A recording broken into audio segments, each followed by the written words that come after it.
Sejam muito bem-vindos de volta ao Semanário dos Bruxos, o podcast do Potterish, que continua ainda ao ar toda terça-feira após esse período de pausa que a gente fez, né, Marina? Exatamente, tamo aí. Tamo de volta, segunda temporada desse podcast maravilhoso. Sou suspeito pra falar, mas enfim, né? Eu sou Pedro Martins, editor-chefe do site. Eu sou Marina Anderi, gerente de marketing. Marina, a gente esteve de férias do podcast esse tempo todo, que nem foi um tempo tão grande assim, foi um mês, mas enfim.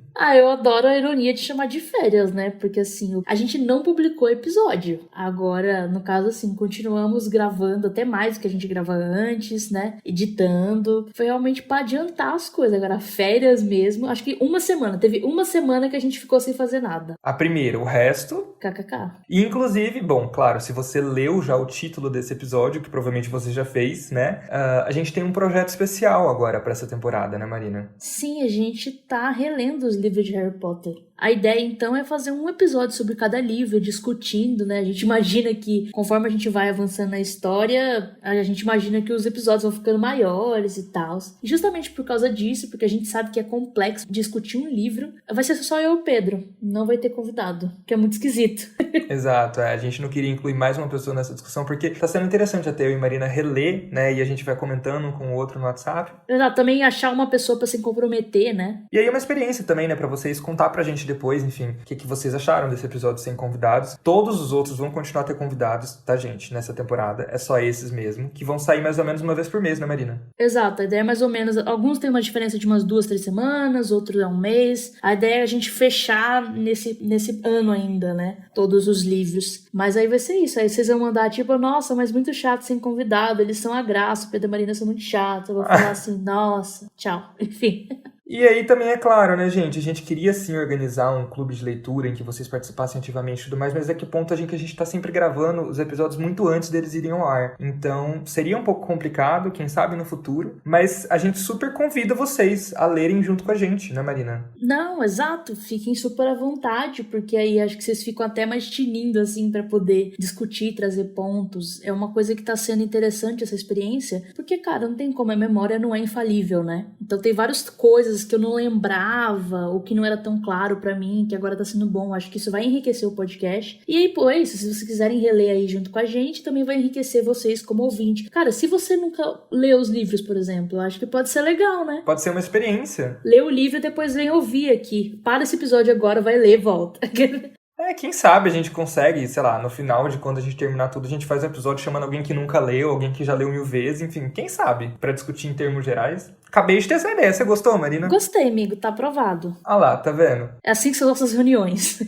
Então, na realidade, rodou a vinheta, mas antes de começar a discussão, eu queria saber de você, Marina, quanto tempo faz que você não lê os livros? Como é que tem sido, assim, essa sua vida de leitora de Harry Potter? Então, que eu não leio Pedra Filosofal faz... Nossa, que vergonha, gente. 7 anos. Meu Deus, eu já tava achando que eu não lia fazia tempo. É que, cara, eu não sou de reler coisas, isso é um problema. Imagino que tem sido uma experiência ainda mais interessante, né? Eu, inclusive, achei que na produção da pauta você notou muito mais coisas do que eu, por exemplo. Então, eu acho que tem um ponto de que, tipo assim, eu sou uma pessoa que lê devagar. Eu gosto de ler devagar. Então, eu acho que tem um pouco isso também, de que, tipo, eu vou lendo bem aos poucos, e aí eu acho que me dá tempo de refletir sobre várias coisas. Mas também, eu acho que é porque fazia muito tempo, assim. Eu não sou de reler no geral. Harry Potter eu releio, mas dá pra ver que não com muita frequência. Então, foi bem interessante, eu achei a experiência, assim. Principalmente porque o nosso convidado frequente, o Evandro, também tá relendo e tal. E aí, tipo assim, é muito louco como as coisas mudam de diversas formas. Porque, tipo, em cinema a gente aprende que quando você tá vendo um filme... Pra quem não sabe, gente, a Marina e o Evandro, nosso convidado repetido de muitos episódios, são formados em cinema. Exato, muitos cineastas. Enfim, o ponto é que a gente aprende em cinema que o filme que você tá vendo agora, ele não é só esse filme sozinho. Ele é o filme, mais todos os filmes que você já viu, mais sua experiência de vida, sabe? Isso a gente chama de repertório. Então, quando você tem um repertório menor, você vai ter uma visão diferente de quando você tem um repertório maior. E aí, pra mim, eu li vários livros desde então, de diversas formas, e também me formei na faculdade, vim morar sozinha, sabe? Tipo, né, sair da casa dos meus pais. A vida muda, né? Não, a minha vida mudou muito desde a última vez que eu li Harry Potter. Então, a minha visão das coisas vai ser diferente, sabe? Tipo assim, não só porque eu sei mais de interpretação de texto, tá ligado? Mas porque eu mudei, entendeu? Assim, e aí eu não sou a mesma pessoa que que leu da outra vez. Isso é muito legal. E eu acho que o mais incrível é que continua incrível. O livro continua ótimo, tá ligado? Isso não muda. Mas com certeza muda várias perspectivas que eu tinha, sabe? Porque antes não tinha como eu ter. Meio isso mesmo. Pra mim, eu releio Harry Potter com alguma frequência. Provavelmente, assim, todo ano eu reli algum livro. Eu acho que o único ano que eu não reli nada foi 2020. Porque foi um ano que eu estive muito ocupado. Mas 2019 eu tenho certeza que eu comecei a reler, assim, quando lançou os ilustrados. Então, o Pedra, eu reli, assim, em 2016, que saiu o ilustrado. Em português deve ter sido 2017, enfim, não lembro exatamente. E aí eu fui relendo, eu reli o Câmara, reli o... Eu parei, assim, chegou em Ordem da Fênix e eu não continuei. Então, a Ordem da Fênix vai ser um livro que faz, sei lá, quase 10 anos que eu não leio. Mas os outros eu li um pouco mais, assim, sabe? Então, faz, sei lá, uns 4 anos que eu não releio, não faz 3, 4 anos, não faz muito tempo assim. Mas, assim, muda. Muda porque, assim, a minha vida não mudou tanto, meu dia a dia, mas mudou muito, eu amadureci, né, claro. E também, enfim, meu repertório literário mudou muito. Que eu passei a ler, atualmente eu leio muito mais livro brasileiro, muito mais clássico, muito mais livro fora até um pouco de eixo comercial. Então muda, não tem como não mudar a sua visão sobre as coisas. Não, total. Isso é muito louco e muito legal, né? Não, e a questão de língua também, né? Eu, por exemplo, eu reli, pelo menos por enquanto, eu tô relendo em português, né? E tô escutando também o audiolivro em português. Mas Marina, eu imagino que leu em inglês. Ela já tinha lido em inglês, com certeza, só que pra vocês, por exemplo, se vocês nunca tiverem lido e quiser ler, vai mudar. Só de vocês lerem em outra língua, assim, vai mudar muita coisa. Eu senti isso. Então, tipo, eu li em inglês o primeiro, só que eu só tenho o primeiro em inglês. E aí agora eu tô lendo Câmara em português. E já tá tendo muitas coisas. Enfim, a gente vai discutir isso no episódio de Câmara, não vou adiantar. Mas já tem umas coisas que pegam de uma forma diferente, eu acho. As versões, né? Acaba que isso, tradução é uma versão. Exatamente.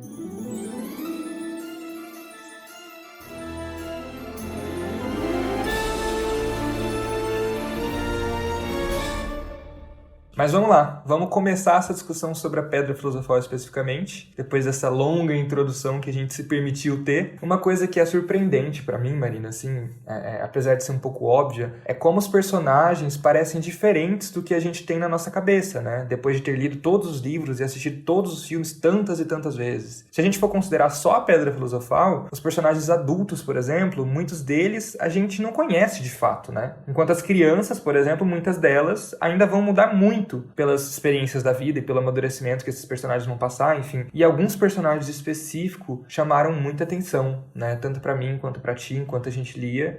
E a gente queria falar sobre alguns personagens específicos. Eu acho que o primeiro deles, talvez até em ordem cronológica, digamos assim, são os Dursley, né? Sim. Cara, porque enquanto eu tava lendo, eu fiquei pensando muito no nosso episódio sobre a Petúnia. Que assim, no caso é isso, eu e a Gabi estávamos certos, o Pedro tava errado. Mentira. Mas o ponto é, tipo, eu pensei com a seriedade que a gente tava discutindo aquilo, tá ligado? Acho que chega a ser um episódio até pesado, né?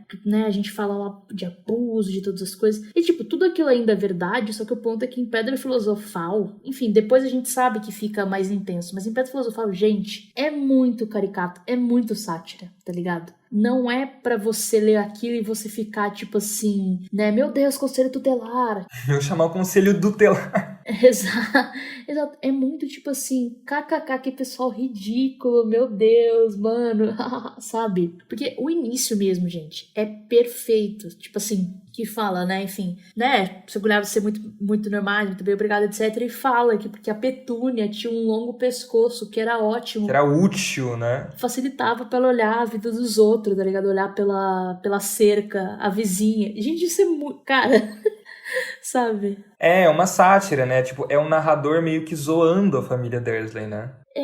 Exato, o tempo todo tá zoando, tá ligado? Então, tipo assim, a seriedade que a gente tem a discutir isso, nesse livro ainda não existe. Obviamente, você sente como o Harry tá triste, como ele é infeliz nessa situação, como, cara, isso não é gente de tratar ninguém. Mas a forma que é retratado é muito leve. É muito realmente infantil, tá ligado? Pra criança ler, entender que eles são do mal e que aquilo não é legal, mas não pra ficar com aquela coisa... Sabe? Isso eu achei muito louco, assim, realmente uma outra visão, assim. Com certeza, não, com certeza. E eu acho que isso diz um pouco pra gente até sobre o Harry, né? Porque, especificamente ali nesses primeiros capítulos, o Harry é muito irônico, né? Ele é muito engraçado. Então, por exemplo, eu lembro de uma passagem específica que, enfim, a tia Petúnia tá tingindo as calças antigas do Duda pra ele usar na nova escola dele. Aí ele acorda meio assim, olha, tipo, ela fala, tô tingindo essas calças usadas aqui pra você. Aí ele meio que, tipo, nossa, eu não sabia que precisavam ser tão molhadas, sabe? Tipo, de um jeito muito engraçado, irônico, assim, sabe? Ele tá muito triste com aquilo, mas ele não deixa os Dursley perceber que aquilo tá afetando ele, né? Não, total, assim, tipo, o que você sabe dele é porque é pelo ponto de vista dele, né? Então narra essas coisas, mas a fala dele para com os Dursley, né, eu acho que até a impressão que passa no filme é muito que ele tá tipo, foda-se, tá ligado? Assim, responde mal mesmo. Ele já tá na merda, né? Assim, é meio isso. Exato, ele é muito boca dura, né? Uhum. Ele é muito boca dura. E, inclusive, ele em si, né? Uma perspectiva que a gente não tem muito, né? Sobre como ele se desenvolve ao longo do filme. Eu acho que sobre como ele se desenvolve ao longo do livro, eu acho que é um pouco mais nuançado, né? As fases pelas quais ele vai passando, em comparação com o filme, né? Gente, eu fiquei com muita dó. Assim, caramba, como ele é sozinho, né? E como ele realmente fica muito chocado com qualquer demonstração de afeto, de alguém se importar com ele, sabe? De querer saber do seu bem-estar. Ele fica muito chocado. É que é isso, tipo, ao mesmo tempo que é muito caricato os dedos dos Dursley, quando chega perto do Harry, eu juro pra vocês que eu tô lacrimejando. Fiquei tadinho, cara. É isso, depois ele cresce e vira insuportável, mas, tipo, nesse momento é muito triste, mas realmente porque ele fica muito surpreso com qualquer gesto de afeto. Então, pô, pra isso, né, quer dizer que você nunca teve nada na tua vida. Exato, eu acho que é muito interessante acompanhar isso, porque você tem ali no filme, né, tipo, nossa, eu nunca ganhei um presente, né? Você tem essa reação dele que mostra que ele realmente não conhece esse afeto e tudo mais, mas no livro, não tô falando que o filme tá errado, mas assim, a narrativa de livro é assim, você vai vendo isso com mais calma, né? Você vai vendo isso com mais detalhe, mais nuançado, eu acho uma experiência muito interessante, assim. Porque isso é uma fala ou outra, entendeu? Agora eu não vou lembrar de qual exatamente, mas é um negócio meio assim, tipo assim, e aí, isso é um exemplo inventado, tá, gente? Mas tipo assim, aí o Rony olhou pra trás pra ver se ele tava seguindo ele. Nunca ninguém antes se importou se ele tava no lugar ou não, tá ligado? Tipo, meio assim, é um comentário. Tipo Dobby, sabe? Meio Dobby. Exato, é um comentário, assim, muito de passagem, mas que são vários, né? Então vai pegando, assim. Uhum. E um personagem também que eu acho que a gente... É inevitável, gente. A gente não tá falando sobre os filmes, mas é inevitável. O Rony. O Rony nos livros, ele é completamente diferente, né? O primeiro ponto que eu acho que a gente tem que atentar que ele é diferente é porque ele é o cara que conhece tudo do mundo bruxo. Assim como a gente falou no nosso primeiro episódio do Semanário dos Bruxos, é ele que explica pro Harry e até pra Hermione como funciona o mundo bruxo, né? Enquanto nos filmes essas falas foram todas pra boca da Hermione. Mas tem uma outra questão também, né? Sobre o Rony na Marina, que é muito diferente no livro. Eu achava, na verdade, que a questão de ele ser muito inseguro e dele sentir que ele tem que se provar em relação aos irmãos dele, eu achava que era um negócio subtendido. Mas não, é muito claro, tá ligado? Tipo assim, o Dumbledore fala isso com todas as palavras. O Dumbledore explica pro Harry porque o Rony se veria ganhando a Taça das Casas, tá ligado? A própria cena dele se vendo no espelho de olhos, né, ganhando a Taça das Casas, já mostra muito isso, né? Não, exato, mostra, mas aquilo, tipo, é ele falando e o Harry, tipo, eita, por que você tá vendo algo diferente de mim? Não tem é uma coisa que você pode entender, né? É uma figura de linguagem, digamos assim. Você pode entender, mas não tá escrito. Agora, o Dumbledore literalmente fala isso. Uhum. O Rony vai ver isso porque ele é inseguro, ele quer se provar, tipo, com todas as palavras, tá ligado? Sobre todas essas coisas. E, né, e você já vê ali no início essa questão, essa grande diferença entre o Harry e o Rony, né? De, tipo, como o Rony sente essa insegurança e se sente desvalorizado pela família, ao mesmo tempo que ele não valoriza as coisas de boas que ele tem, que o Harry não tem, né? E aí cria essa destoa, né? Sim, ele ganha, né, o suéter lá de Natal e fica, ai, nossa, você deve ter ganhado um suéter que nem eu, Harry. E fica que saco. E o Harry fica, assim, maravilhado. Meu Deus, um presente, sabe? Tipo assim, que legal. Uhum. Então, tipo, já fica ali muito claro também essas diferenças e só vai, enfim, aumentando conforme o Harry vai tendo mais contato com os Weasley, né? Como que eles têm visões completamente diferentes disso, da família. Uhum. E a Hermione também é um personagem que eu acho que talvez nos filmes a gente tem um pouco a impressão de, sim, a gente sabe que, né, por isso que ela não tem amigos, enfim, tem ali aquele iniciozinho que realmente todo mundo não gosta dela, mas no livro isso é muito maior, né, Marina? Parece que, assim, a Hermione vai virar amiga dos dois, parece que já passou da metade do livro, enfim, já tá muito lá na frente, né? Acredito que sim. Então, ou seja, a gente vê muito mais tempo dela sendo insuportável. Porque é isso, tipo, cara, uma menina que fica mandando você fazer as coisas ou te repreendendo, quando você não gosta da pessoa, você não tem afeição, você não vai ver isso com bons olhos, tá ligado? Porque realmente só vai parecer uma pessoa mandona. Quando você é amigo, aí já é diferente, né? Já vê de outra forma, já vê como um cuidado, já entende que a pessoa é assim, que a intenção é boa e tal. Então, realmente, tem muito tempo ali, que é o Harry e Rony sendo amigos, e a Hermione de vez em quando aparecendo. Ela é muito presente, né, na narrativa. Mesmo eles não sendo amigos, ela toda hora é citada de uma forma ou de outra, né? Mas parece que no filme é mais rápido, né? Essa amizade, né? Sim, é muito mais rápido. E ela ganha eles justamente porque ela tem essa coisa de se arriscar por eles, né? De, tipo, não se arriscar fisicamente, né? Mas de falar, tipo, não, eu que achei que eu poderia vencer o Trasgo. E eles vieram aqui e vieram me ajudar. Então, tipo assim, beleza. Então, eles salvaram ela. Ela também se colocou em risco, né? Pra eles. E aí eles ficam, nossa, então, pera. Ela é maneira, tá ligado? Ela não é só essa menina aí, mandona inteligente. E aí tem aquela citação maravilhosa que eu não vou parafrasear, mas que é basicamente... E então, é no final de algum capítulo, então, depois daquele dia, algumas coisas não se podem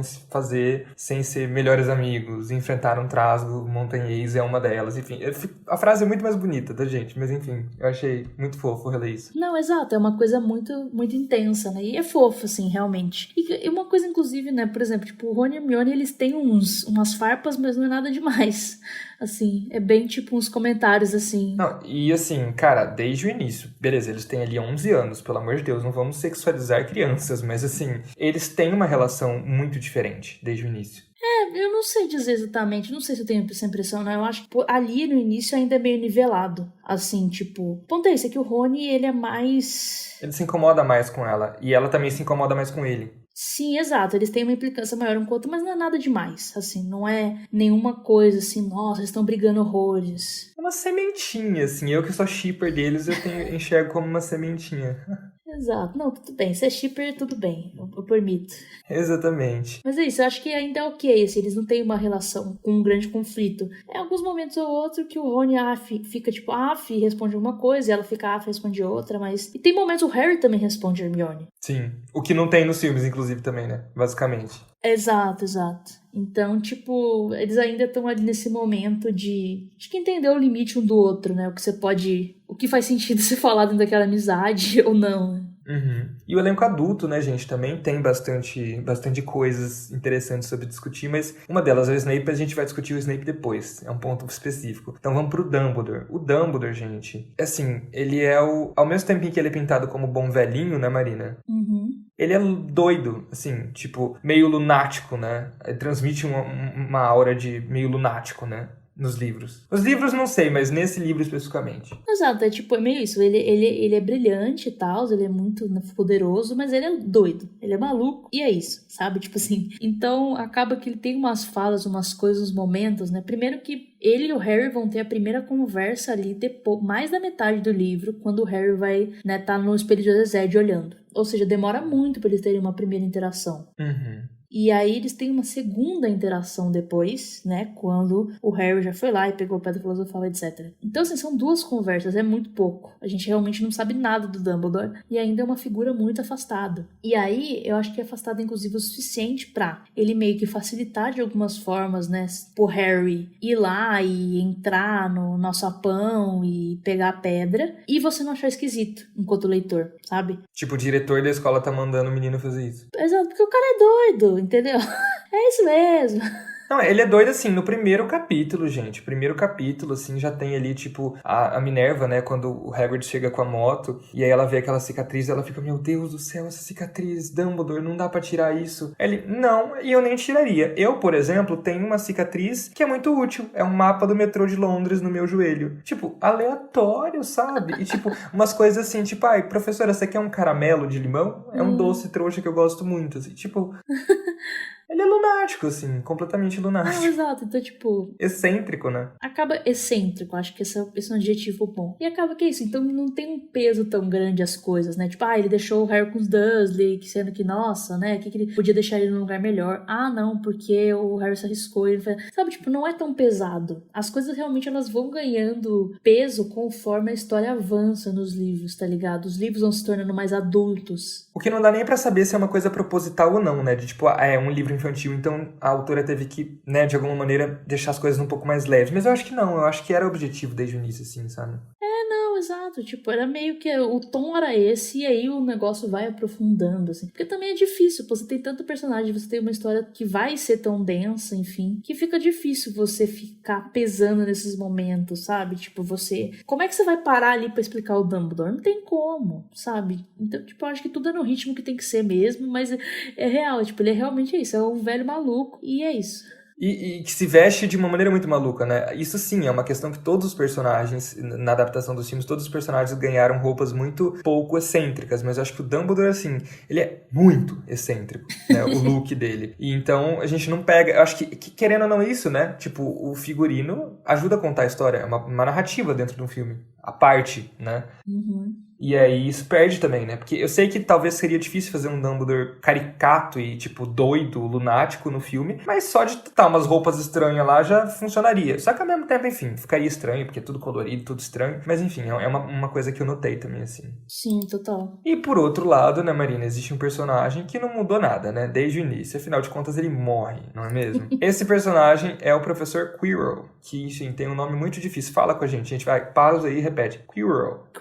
Sabe? Enfim, Quirino Quirrell. O que você acha dele, Marina? Cara, eu acho interessante, assim. É isso, acaba que realmente é um personagem que a gente não sabe muito e a gente nunca vai saber, porque já era. É isso, acabou. Ficou com Deus. Mas eu acho interessante, assim, o que a gente tem, o momento final, que é quando a gente sabe sobre ele, eu fiquei me questionando algumas coisas, assim, tipo, ele parece ter medo, né, do Voldemort. Uma jornada meio rabicho, talvez. É, exato, eu pensei nisso, um rolê meio Pedro Pettigrew, ao mesmo tempo que ele tem algumas falas que mostram a admiração que ele tem pelo Voldemort, essa busca pelo poder, então... Pelo Voldemort, isso não fica nem muito claro se é pelo Voldemort ou se é pela busca pelo poder, né? Eu acho que meio que os dois, né, tipo, esse cara aí, que é essa lenda, né, tipo, realmente, e é meio isso, né, ele diz que ele era uma pessoa que não tinha visão nenhuma, que era um boboca, até que ele conheceu o Voldemort, né, então, tipo, eu não sei o quanto é uma coisa que veio dele, que ele tinha no fundo dele, e foi inspirada pelo Voldemort, ou se ele foi convencido, se ele é tão influenciável, não sei, mas ele tem essa fala, né, tipo, não existe o bem e o mal, existe apenas o poder e aqueles, tipo, fracos demais para persegui-lo, assim, tipo, cara, essa fala é muito interessante. Uhum. Eu acho que ela diz muita coisa. Então, me parece talvez que a linha argumentativa, inclusive, do Voldemort pra ele seria algo nesse estilo de tipo, cara, você... Às vezes ele virou, tipo, eu sou uma pessoa boa. Não, você não é bom, você é fraco. Tá ligado? Sim. Me parece. Então eu fico pensando, mas, tipo, ele tem medo, mas ele tem admiração, mas ele, né, o cara de repente entrou no corpo dele e aí, tipo, ele tem um arrependimento ao mesmo tempo que ele acha que ele merece, né, porque ele realmente é fraco, ele não... O mestre tem que ficar mais de olho nele, né, o que ele fala. Ele é um personagem talvez mais bidimensional, tridimensional, não sei se mas enfim, ele tem mais profundidade, né, mesmo assim. Tipo, e eu acho que é interessante, porque ele é o grande, por enquanto ali, o grande vilão da história, né? A personificação do vilão. É, exato. Eu acho que quem precisava naquele momento ser ultra desenvolvido, né, enquanto adulto, principalmente, era ele. E eu acho que só nessas pequenas trocas que tem entre ele e o Harry ali naquele capítulo, né, que ele tá lá, enfim, pra pegar a Pedra Filosofal, eu acho que ali já tem uma coisa bem interessante, tipo, já gera esse questionamento. É o que eu falei, né, quando eu apontei pro Pedro que eu queria falar do Quirrell, de tipo, cara, não dá pra fazer um episódio sobre ele, mas eu acho ele interessante, eu acho que ele me traz um pouco essas dúvidas, sabe? Uhum. E, enfim, não é exatamente um personagem, mas uma questão que me chama muita atenção também, Marina, é a Sonserina, né? Assim, a Sonserina é 100% a casa das pessoas más, né? Não tem nem espaço pra se questionar, assim, desde o início ali, chegou em Hogwarts, enfim, Sonserina é tudo um bando de escroto, enfim, é difícil o leitor ter qualquer interpretação diferente dessa, sabe? Por isso que eu acho que talvez a Sonserina tenha um pouco dessa imagem, porque pelo menos, vamos ver nos próximos livros, mas enfim, pelo menos neste livro, a Sonserina é péssima, né? Não, cara, é realmente feito pra ser um negócio, assim, mais preto no branco possível. Porque o narrador julga também. Uhum. O narrador fala, né, tipo assim, tem várias coisas, vários momentos. É isso, é os vilões e tudo mais. Gente, pera, eu vou pegar minha Pedra Filosofal porque tem uma parte que eu preciso ler, calma. Você até marcou.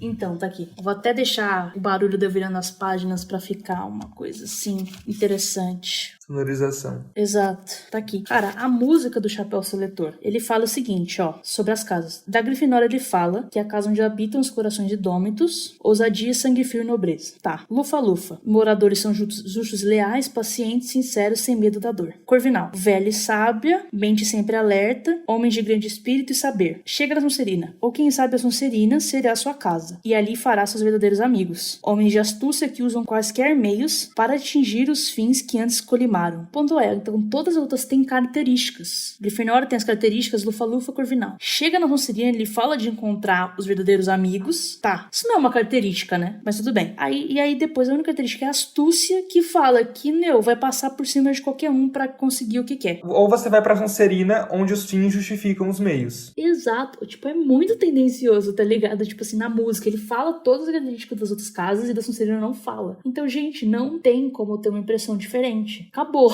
A gente vai reparar, inclusive, como que isso vai progredindo ao longo dos próximos livros, tá? Exato. Fica uma anotação aí pra nós mesmos e pra quem estiver ouvindo e decidir reler com a gente, de ir reparando como que isso vai mudando ou não, né?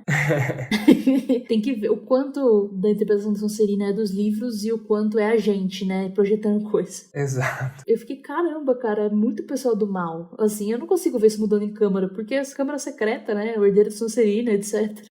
Não, com certeza não. Então, realmente, que loucura. Exato. E outra coisa muito interessante também sobre a Pedra Filosofal é que, apesar de ser um livro tão curtinho, né, a edição brasileira deve ter umas 220 páginas, há menções a muitas coisas que vão ser relevantes no futuro, nos próximos livros, né? Existe um termo técnico para isso, chama-se foreshadowing. Não existe uma tradução para essa palavra em português, mas seria algo em torno de prenúncios, ou talvez uma palavra um pouco mais simples, pistas, entendeu? Pista é mais um termo que a gente também usa no cinema, de uma coisa, de um elemento que aparece, que quando ele aparece você não acha que ele significa nada, né? E depois ele é algo importante. É, por exemplo, assim, no início minha mãe me dá uma tesoura de presente e eu acho ridículo, e aí no final eu tô presa numa corda e tô com a tesoura no meu bolso e eu consigo me soltar. Tipo, meio isso, sim. Porque a tesoura não pode brotar do chão, que senão seria um problema. Então, tipo, é uma coisa que nesse momento você acha que não significa nada, né? E aí ela significa. É tipo isso, sabe? É uma técnica, inclusive, de fazer as narrativas ficarem... Porque é isso, né? Se a tesoura não pode brotar do chão, porque senão seria falso, soaria falso, quando ela já tá lá com a pessoa, o leitor ou o espectador não estranha, né? Porque não, tá lá com ele já, eu só não prestei atenção, mas tá lá com ele faz tempo, né? Isso, eu acho que além de tudo, gera uma verossimilhança, né? Quer dizer que é algo que é crível dentro do universo que você tá lendo o negócio. Então, tipo assim, as coisas não surgem do nada, elas são desenvolvidas. Isso é muito importante porque a gente tá lidando com uma série de 7 livros, né? E como a gente já ouviu falar e tal, leva a gente a acreditar que a J.K. Rowling sabia de tudo o que aconteceria desde o início, né? Não de tudo, mas enfim, de pontos muito importantes, né? E aí o Pedro, né, me falou que tava dando uma pesquisada e tem histórias muito curiosas, né, sobre os bastidores do primeiro capítulo de A Pedra Filosofal. Sim, total, assim, tem um documentário em que a J.K. Rowling diz que ela escreveu 15 capítulos diferentes para a abertura da história, né? Para ser o primeiro capítulo do livro. E que se todos fossem diagramados juntados, eles revelariam basicamente a história de todos os 7 livros. Sem detalhes, é óbvio, né, gente? Mas, enfim, revelaria o plot de todos os 7 livros, né? Esse documentário que eu tô citando, inclusive, ele foi produzido pela BBC e ele foi exibido nas redes de televisão, enfim, em 2001. Faz muito tempo, né? Faz muito tempo mesmo. Ele se chama Harry Potter and Me, ou Harry Potter e Eu, provavelmente. Deve ter no YouTube, ou quem sabe até num streaming aí da vida, numa GNT, não sei, pra caso alguém tenha interesse em assistir. Exato, no YouTube tem em inglês. Inclusive, perguntaram pra mim um dia desses, sabia? Amiga, peraí, tem uma aranha gigantesca, tipo... Meu Deus, era Gog? Meu, ela tá fugindo. Amigo, isso não é aerosol que você tá na mão? Meu, tipo, na moral, é que eu matei e esmaguei, mas assim, deste tamanho. Gente, sustos em Hogwarts. Poxa, a aranha podia ter esperado o episódio de Câmara, né? Sim, exatamente. Meu Deus. Voltando, vai. Voltando. Enfim, não, o que eu ia dizer é que, tipo, teve até um menino que mandou mensagem já desse perguntando desse documentário, mas eu só achei em inglês no YouTube, mas eu não procurei em streaming. É uma ideia. Uhum. Depois vamos ver se tiver. Enfim, mas além disso, o Pedro também me contou umas outras histórias meio doidas, né? E, tipo, uma versão tinha até a família Potter vivendo em uma ilha remota. Aí o pai da Hermione, ele vê uma explosão no mar, e ele vai ver o que tá acontecendo, e aí ele encontra a casa dos Potters em ruínas. Tipo... Sim, exato. Acho que ela tava brincando com 1000 possibilidade de começar a contar aquela história, né? E, enfim, tinha essas coisas bizarras, mas ao mesmo tempo, enfim, revelava muito sobre muitas outras coisas, né? Em uma dessas tantas outras versões, dessas 15 versões, o primeiro capítulo de Pedra seria muito parecido com o primeiro capítulo de O Enigma do Príncipe, que eu não sei se vocês lembram, mas é um capítulo em que o primeiro-ministro Trouxa se encontra com o ministro da magia para discutir a situação perigosa que o mundo da magia vivia com a primeira ascensão do Voldemort, né? Então ele foi meio que adaptado para ser o primeiro do Enigma. Não, ainda bem que ela guardou essa ideia, porque, gente, se prepara, quando a gente for discutir Enigma do Príncipe, eu vou ficar 20 horas falando dessa cena, porque eu acho ela brilhante, assim. Exato,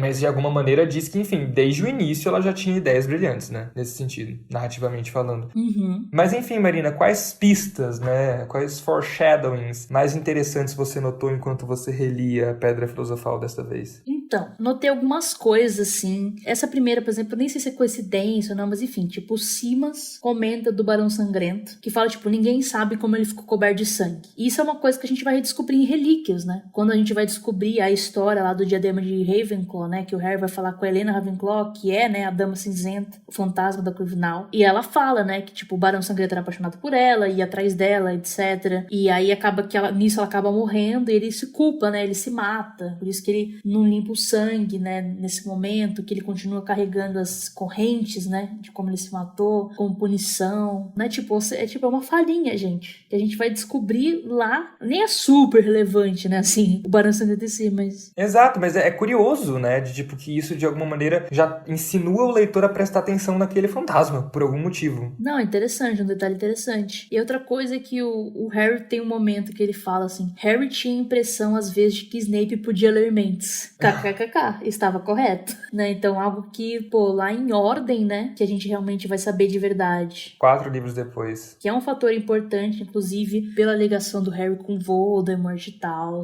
Mas já é algo que o Harry reparou e você fica, nossa, realmente parece, né? Que coisa, menino.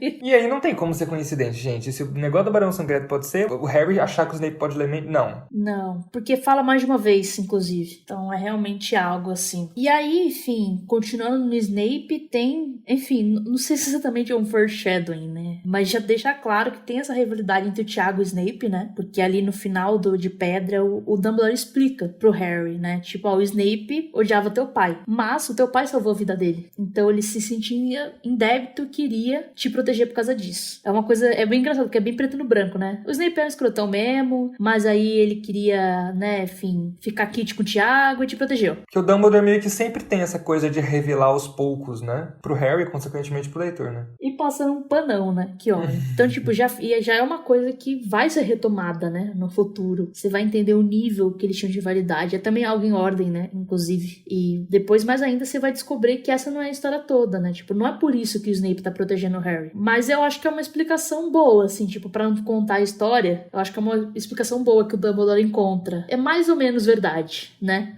Então tem isso, assim. Eu acho que o Snape é esse personagem, né? A gente falou, a gente não vai falar do Snape agora. É justamente porque tem esse ponto, né? Da rivalidade dele com o Tiago e tal, que fica muito nisso, tá? Ele é um cara, não tem como você não ter raiva, é pra você ter raiva, né? Assim como é pra você não gostar da Sonserina, é pra você odiar o Snape. E aí, meio no final, tipo, ele não é de todo mal. Você só entende que ele não quer necessariamente matar o Harry. Exato. Tipo, não é pra ele ser mais uma figura de suspeita, né? Que nem ele é nesse primeiro livro. Realmente é só realmente o cara que tá ali no meio, que quer que o Harry se ferre, que odeia a Grifinória, que vai favorecer a Sonserina. Que senão isso atrapalharia o plot dos próximos livros até, né? Não, exato, porque meio que nos próximos, né, assim, ele continua aparecendo como essa figura desagradável e o que ele pode fazer pra prejudicar o Harry, ele faz, mas não pra matar, nada disso. Exato. E uma coisa que me chamou bastante atenção também é o Sirius, né, gente? Assim, não sei se vocês vão lembrar, mas logo no primeiro capítulo, quando o Hagrid tá trazendo o Harry, ele fala assim, tipo, sem nenhuma delonga, assim, peguei essa moto emprestada do jovem Sirius. E assim, a gente não faz ideia de quem é o jovem Sirius. Não fala mais do Sirius, assim, no livro inteiro. Mas tem o jovem Sirius ali desde o início. Não, exato. Fazendo um resumo, assim, né? Essa história toda dos primeiros capítulos diferentes, essas pistas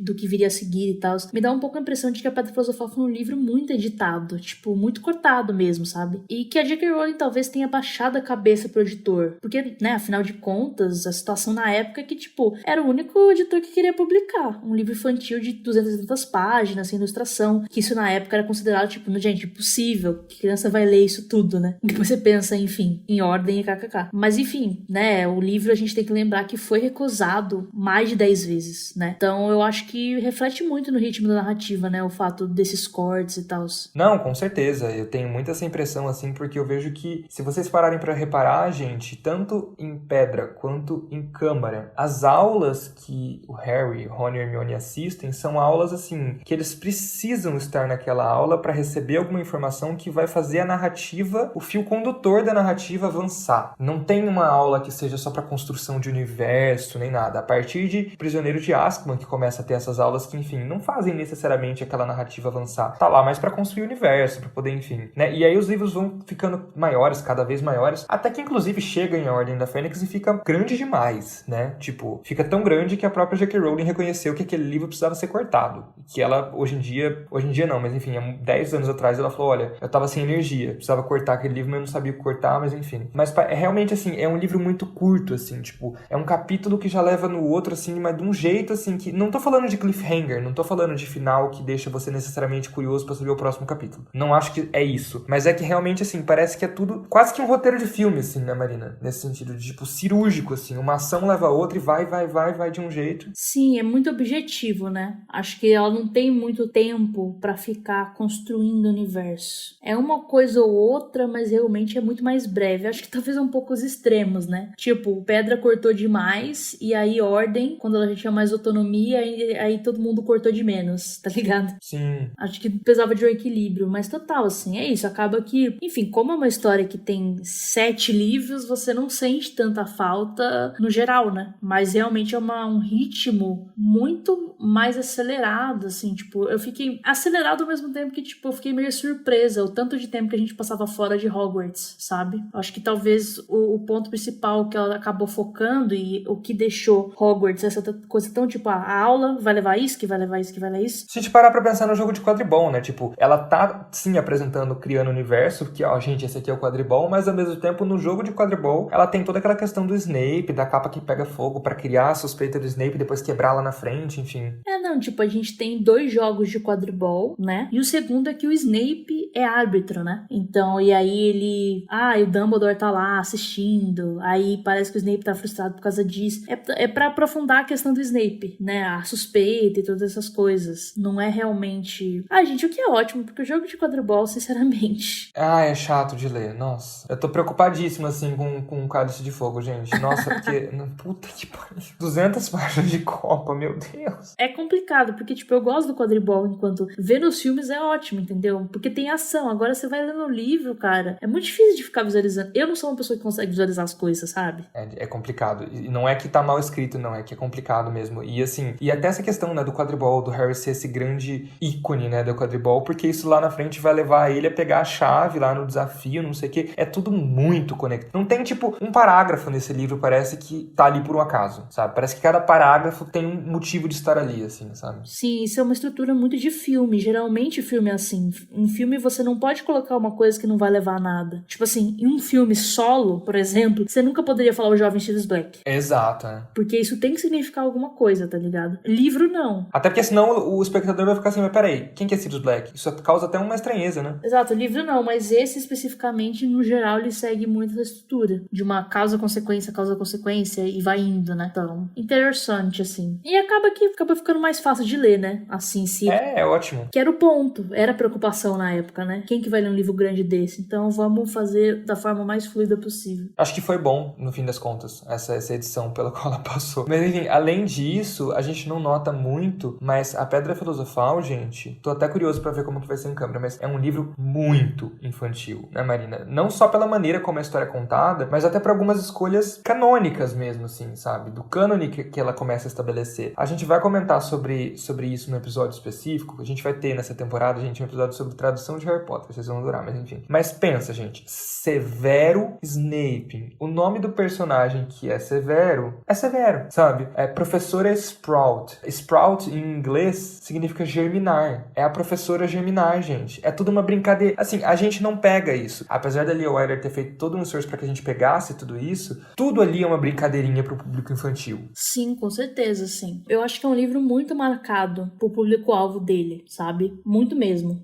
Acho que escolhas de palavras, tanto palavra isso quanto o nome de personagem assim, mas o jeito que as coisas são explicadas, os conceitos assim. Tudo didático até, né? É bem didático. Acho que assim, ajuda, porque você vai pegando certas coisas, são certos truques, né? Então o Harry é essa pessoa que é fora do mundo mágico. Como ele é o protagonista, então você, junto com ele, vai passar por todas as explicações. Tipo, sempre tem que ter essa pessoa que é fora do universo pra poder ter alguém pra explicar e isso não parecer um negócio muito irritante, né? Não parece um negócio óbvio. Isso a gente chama isso de texto expositivo. Você tá expondo uma coisa. Só que se você cria um contexto pra isso, não tem problema. Então o Hagrid é muito essa figura, ele vai explicando. E é também importante que o Hagrid seja a pessoa, até porque o Hagrid não sabe tanta coisa assim, né? Então tem coisas que ele não vai extrapolar ou não vai ter esse um comentário muito complexo. Porque ele não é escolarizado, né, no fim das contas.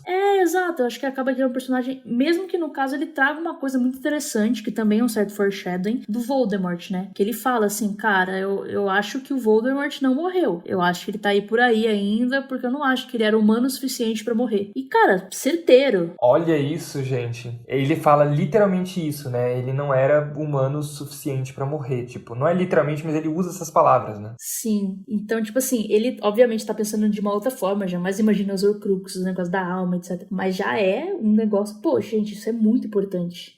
Não é uma pessoa que talvez você esperaria, né? Mas ele parou pra refletir o suficiente pra pensar que, olha, cara, esse cara é tão mal, mas é tão mal, duvido que ele morreu. Sim, total. E vocês acham que a J.K. Rowling colocou isso na boca do Hagrid ali à toa? Vocês acham que ela não sabia das Horcruxes, gente? Óbvio que não. Não, tem que saber, né? Porque a gente é um pouco aqueles negócios, né? Tipo, é um pouco o rolê das Joias do Infinito, né? Nos filmes da Marvel. Todos os filmes têm as Joias do Infinito. Não sei se todos os Harry Potter têm as Horcruxes, acho que não. Mas o ponto é que, tipo, já é uma coisa que é desde o início, né? Tipo assim, essa conexão, essa fala do Hagrid, em câmara, tem o diário, enfim. Realmente tem uma coisa que eu tinha que saber, não tem jeito. As Horcruxes correram para Joias do Infinito poderem andar, gente. É o contrário, na verdade. É o contrário! Mas sim, concordo. Mas exatamente, é isso. E durante essa leitura, Marina, já que a gente tá falando dessa questão da narrativa e tudo mais, você percebeu algum furo, assim? Alguma coisa que soasse inverossímil, sei lá? Cara, eu não sei se eu tô sendo muito chata, mas eu achei muito estranho. Que é isso, né? Como até você falou antes, o Rony é essa pessoa que é do mundo bruxo. Então, além do Hagrid, né? Ele é muito a pessoa que explica as coisas pro Harry. Só que aí, ele não sabe o processo de seleção de casa. Tipo, ele comenta, né? Quando a McGonagall fala, né? Que é um chapéu, etc. Ele vira pro Harry e fala, ufa, nossa, porque os gêmeos tinham falado que era algo perigoso, sabe? Tipo, como? Tipo, o Rony não só de uma família bruxa, como eles têm 5 irmãos que já estão em Hogwarts, 2 já se formaram. Exato, poderia até ser tipo assim,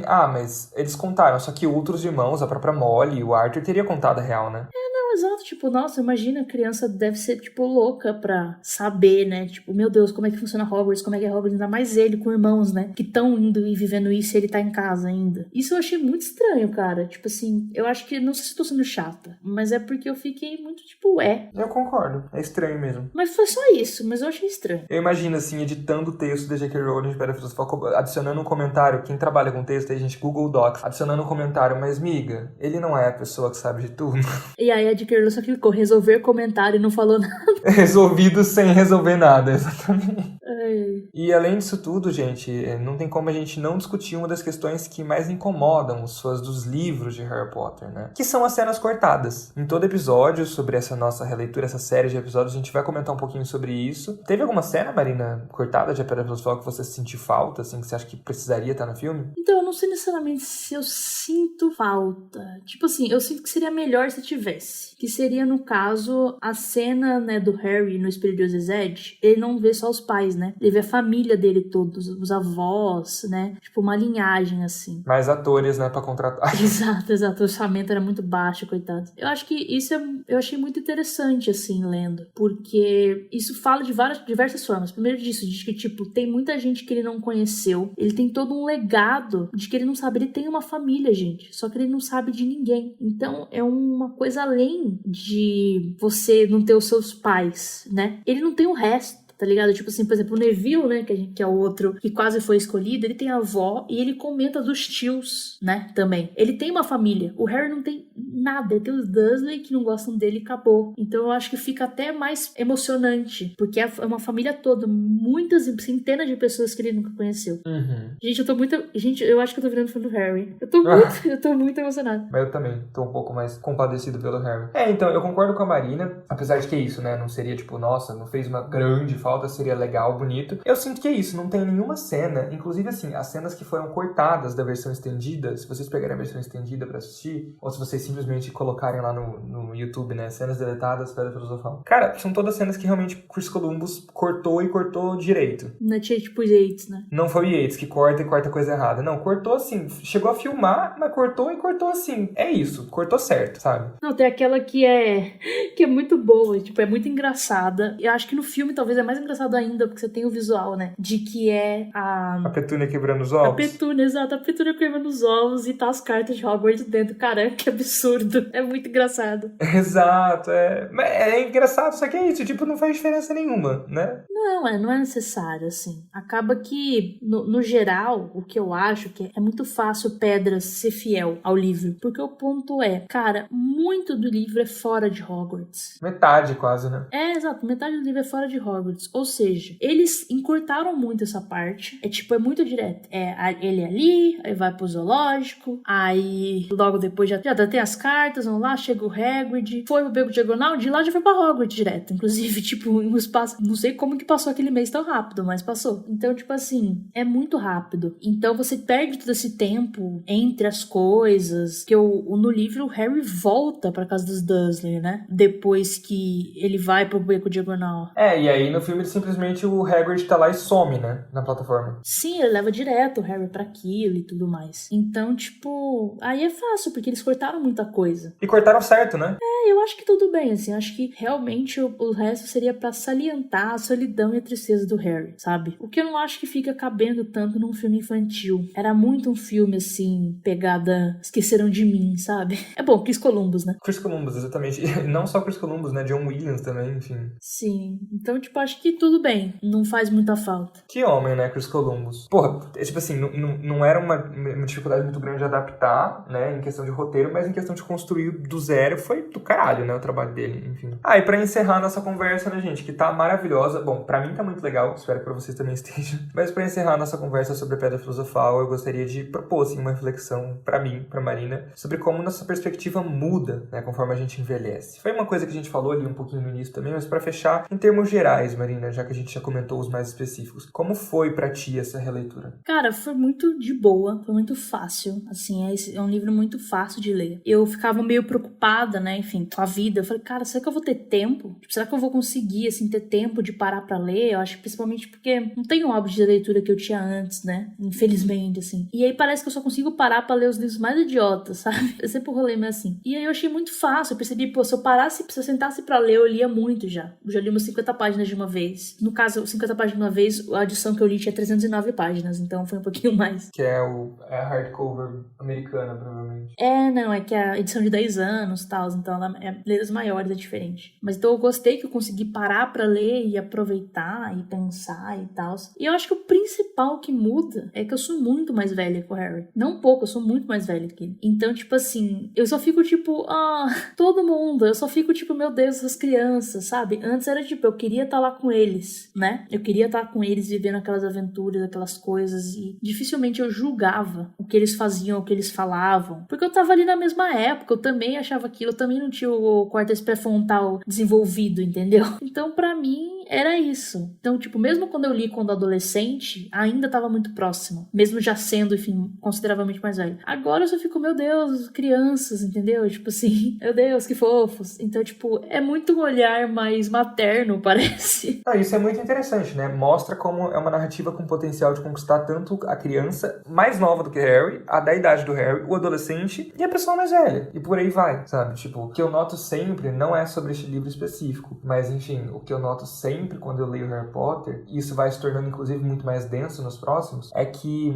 além de perceber coisas que eu nunca tinha percebido, tipo curiosidades, é uma visão diferente sobre a narrativa, sabe? A gente vai conversar muito sobre isso nos próximos livros, sobre o contexto político, por exemplo, de Ordem da Fênix, que é muito escrachado. Mas esse contexto político de Ordem da Fênix, ele não tá só lá. Ele tá desde prisioneiro, na realidade. Desde Câmara, né? Tipo, a questão da discriminação, a questão de uma interferência de quem tem poder no ministério, ou seja, no governo. Mas você tem ali, assim, a gente vai discutir melhor sobre isso, mas, porra, no terceiro livro, você tem o tio Walter falando que bandido bom é bandido morto, sabe? Porque tem lá no noticiário uma notícia que é até sobre os Sirius e tudo mais, né? E ele, tipo, claramente, assim, dando umas falas. Enfim, cada vez que eu leio, eu tenho uma visão diferente, assim. Vamos ver qual que vai ser dessa vez. Acho que em Pedra eu não consegui ter muita coisa ainda, mas nos próximos vamos ver qual que é. Eu acho que essa pegada de ser um livro infantil é uma coisa que, pelo menos, é o que eu acho, assim. As coisas têm que ter um alvo, sabe? Tipo assim, meu público-alvo vai ser de tal idade, vai ser de tais pessoas, de tais pessoas. Cara, você tem esse público-alvo, você vai escrever pra ele, e é bom porque você tem um foco pra isso. Mas isso não quer dizer que outras pessoas de outras idades, com outros backgrounds, não vai conseguir ler e não vai gostar. Então é isso, tipo, eu leio e falo, meu Deus, é um livro claramente infantil. Mas ele não deixa de ter vários subtextos e várias coisas que são muito interessantes, que dá pra você aproveitar, entender e refletir. Acho que isso é a grande dificuldade, né? De fazer um livro infantil que seja... É um pouco Pixar nesse sentido, assim. Não, exato, assim. Eu acho que você acaba tendo elementos que vão atender aquele público mais novo e elementos que vão atender um público mais velho e um público mais ou menos ali no meio também. Tipo, vai acabar, ainda mais porque você sabe que a história vai se desenvolver e vai pra mais coisas, né? Então, tipo, é aquela coisa que você cresce lendo, né? Que realmente tem que ser, tipo, pra uma criança você vai ensinar, vai levar os livros hoje em dia, o ideal não é que ela leia tudo de uma vez. Menos que ela seja doida, igual eu. Não, o ponto é, ela pode ler, mas ela não vai pegar. E tudo bem, é pra ela não pegar. Que ela mais velha, ela vai reler. E aí ela vai pegar. Exato. E aí mais velha, ela vai reler e vai pegar outras coisas. E por aí vai, sabe? Eu tô ansioso pra saber o que eu vou pegar agora. Porque esse contexto político, eu peguei quando eu li ali com uns 16 anos. E eu achei, assim, fantástico, né? Vamos ver o que eu vou pegar agora. Tipo, o que eu pego muito agora não é tão legal quanto. É mais uma questão de técnica de narrativa, de técnica de escrita, de erro de tradução, erro de revisão. Graças a Deus, o meu problema é que quando a gente for falar dos filmes, aí vai ser minha hora que crie. Pros livros, eu não tenho estudo nisso, então foda-se. Não que eu tenha, mas assim, é porque, né, de alguma maneira eu estudei texto na faculdade, jornalismo, sempre li muito, sempre, enfim, tô ligado, tenho muitos amigos, converso muito sobre livros, enfim, é complicado, assim, sabe? Isso é uma coisa interessante também, tipo, se vocês forem reler, tem 1000 edições diferentes em português, tem 1000 edições diferentes em inglês, tem audiolivro em português, tem audiolivro em inglês, os audiolivros também, os dois, tanto americano quanto britânico quanto brasileiro, são excelentes, então assim, fica recomendadíssimo. Escolham, só que é isso, tenham calma, porque eu tô olhando pro livro agora. Tem umas coisas assim que complicado. A edição que você escolhe fez muita diferença. O tanto de letra que tem na página, sabe? Quanto que cabe. Porque eu tô percebendo uma diferença de Pedra pra Câmara. Porque é isso. O meu Pedra, as letras eram maiores, tinha mais folha. Mas aí eu sentia que eu tava caminhando mais na história. Já o meu Câmara é o contrário. As letras são menores, cabe muito mais letra. Então eu sinto que eu não tô avançando, porque eu não tô lendo o suficiente ainda. A diagramação dessa edição tradicional é muito ruim, né? Vamos falar a verdade. Não, vamos falar a verdade, é horrível. Eu não sei, eu tô usando da tailandesa. Bom, né? Vamos ver. Eu li nessa edição nova do Mina Lima, que pra mim é simplesmente a edição mais bonita de todas. Jinkei, te amo, mas enfim, essa é mais bonita. Tadinho, menino entrou em depressão pra fazer os negócios. Exato, mas eu acho que esse livro não é um livro pra infantil. O estilo dele não é necessariamente infantil. Se você quer ler com a criança, eu indicaria você pegar os do Jinkei. Ah, não, também é. Pô, listrado mesmo. Maior, enfim, exatamente. E é isso, gente. Vamos continuar nesse projeto de leitura. É que engraçado, porque eu acho que principalmente sendo nós dois, né? E a gente tá se olhando e tal. Tipo, se deixar, a gente vai ficar falando pra sempre. Porque a gente fica se falando pra sempre, geralmente. Nossa, total. E a gente adianta até temas dos próximos podcasts. Me segurei aqui pra não falar muita coisa de tradução, porque a gente já tem um episódio só sobre isso que tá muito legal, inclusive, gente. O que mais? A gente pode dar alguma palhinha, Marina, do que vai ser essa segunda temporada pro pessoal? Gente, assim, eu e o Pedro, a gente falou, vamos ser pessoas decentes, vamos nos organizar, vamos fazer várias coisas. Então a gente já tem, acho que 6 episódios gravados. Acho que mais, amiga. Mais, 7. né? Não sei. A gente tem bastante episódio gravado já. E hoje, ó, vejam só. Hoje, vamos dar o spoiler, é 22 de junho. E aí, é isso que eu falei, a gente não grava na ordem. Então, assim, tem episódio que vai sair em julho, a gente já gravou. Mas, enfim, hoje ainda... Ou seja, até estrear esse episódio, a gente já vai ter gravado vários outros. Exato. Então, a gente tá meio... A gente sempre programou muito antes os temas, isso com certeza. Mas aí agora a gente tá tentando ter um tempo antes, que foi o que a gente fez no início do podcast, acabou que a vida... Provavelmente agora também a vida vai acontecer, a gente vai se tratar de novo. Mas essa pausa foi justamente pra isso. Então a ideia é sempre isso, que a gente tenha uma temporada, que tenha um número bom de 6 meses, mais episódios. ou menos. Exato. E aí pause um mês, depois volta e tal. Mas, tipo, cara, a gente já gravou sobre a carreira do Daniel Radcliffe, a gente já gravou sobre tradução, a gente já gravou sobre o Harry, a gente já gravou sobre o Hagrid, né? A gente já gravou sobre quadribol na vida real. E essa semana a gente vai gravar sobre signos. Em Harry Potter, exato. Então, tipo, é meio que isso. Na próxima semana a gente ainda não decidiu, mas tá lá. Então, meio que a gente vai indo nessa, assim. Vai ter bastante coisa muito legal. E a gente espera que vocês curtam essa discussão aqui sobre os livros. Eu acho que... Pelo menos todo mês vai ter um episódio, gente. Exato, é uma coisa mais só nós dois aqui. E a gente vai trazendo nossos pontos. A gente quer muito que vocês participem. E que é isso. Se quiser ler com a gente, bora lá. Vamos falando. Exato. Gente, dê feedback, assim. Se vocês quiserem, inclusive, a gente pode até de alguma maneira, cara, falar pra vocês qual vai ser a agenda de quando vai sair, talvez, os episódios dos livros, pra vocês lerem nessa discussão já tá meio que por dentro com a gente. E aí, assim, às vezes a gente não consegue fazer um grupo de Telegram, mas às vezes a gente consegue, na semana que a gente lançou o episódio daquele livro, né, a gente consegue fazer uma live, né, Marina? Exato. Uma live, alguma coisa nesse sentido. A gente flertou com a ideia do grupo de Telegram, mas não vai dar certo. É difícil, vai ser difícil funcionar. Então, assim, se vocês tiverem interesse em fazer essa releitura com a gente, não precisa ser um grupo tão grande de pessoas, não, tá, gente? Avisa que a gente programa alguma coisa, sabe? Hoje em dia o Twitter tem live, o Instagram tem live, o TikTok tem live, enfim. Tem um grupo que criou só pra isso, um grupo não app, como é que chama? Aquele flopado? Mas vai que vocês têm Clubhouse também, a gente pode ir pra lá. Enfim, avisem, que aí a gente, de alguma maneira, tenta incluí-los nessa releitura. Exato. Aqueles. E avisem como, por quais redes, Pedro? Exatamente, vamos lá. Então, ó, por onde vocês podem nos avisar? Eu vou falar as minhas redes sociais, para caso vocês queiram me avisar. É IM Pedro Martins no Twitter, no Instagram, no Facebook, em tudo aí, todas as coisas. E as suas, Marina? São todas Marina Anderi, Marina NDRI, Twitter, TikTok, Facebook, Instagram, tamo lá. E também, claro, se vocês não quiserem falar com a gente, quiser falar com o Potterish, que provavelmente vai ser a Marina que vai responder vocês, mas Exato. Enfim, vai ser a Marina vestidinha de Potterish. Tem as redes do Potterish, quais são, Marina? É @Potterish oficial no Instagram e @Potterish no Twitter, TikTok e Facebook. E cara, eu vestida de Potterish. Amei. E aí, claro, né, para as últimas notícias do mundo bruxo, artigos, quiz, Entrevistas. Potterish.com. Exato. Um beijo, gente, até a próxima. Beijo.